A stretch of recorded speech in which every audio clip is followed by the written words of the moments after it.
بستخدم الصن بلوك وما بيعملش معايا اي نتيجة.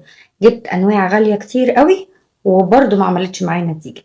خلونا نحط الصن بلوك مع بعض ونشوف ايه التكنيك اللي بينفع معايا. بصوا مبدئيا كده احنا بناخد الكمية دي بالظبط كده وبنبتدي نوزعها على البشرة.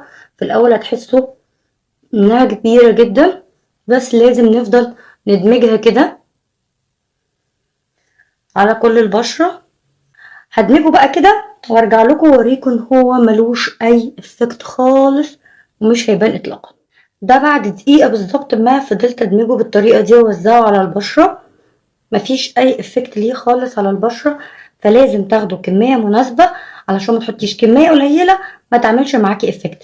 وكمان برضو نفس الموضوع على الايدين. اي منطقة بتتعرض للشمس انت محتاجة تحط لها كمية